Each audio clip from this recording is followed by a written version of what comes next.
Hello fellow creatives, welcome back. I hope you're all having a wonderful week so far. Today is just a short video. I'm going through and making watercolor swatches from the palette that I use.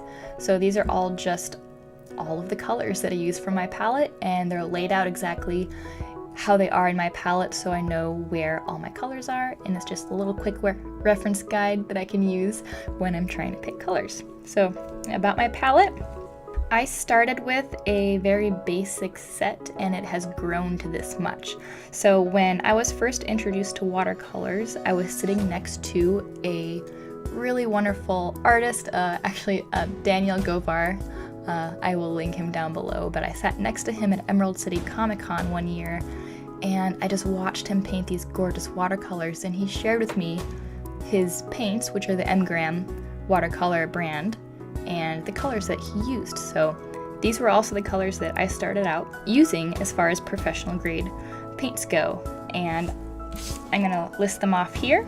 Lamp black and ivory black. I probably personally don't need both, so I would choose ivory.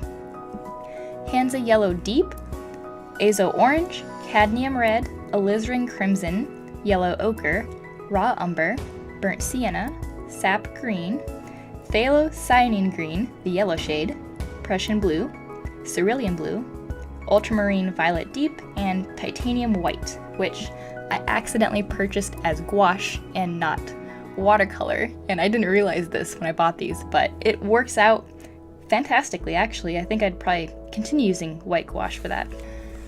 I used those base colors for a really long time, and I would suggest kind of starting with the base colors before expanding, because you get a feel for the color range that you typically start to lean towards in your artwork. So for me, a lot of blues, greens, and browns are what I tend to go for.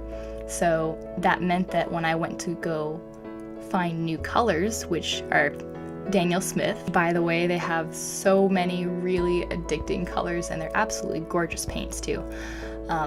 But they have certain paints that use crushed up rocks and minerals in their paints, so it adds a lot of granulation and different effects that just a pure powdered pigment might not offer. So using that knowledge and knowing that I really love to have texture in my artwork, I know that I could go to Daniel Smith and purchase paints that I feel work really well with what I love to paint, which is a lot of outdoor, a lot of leafy stuff, natural colors.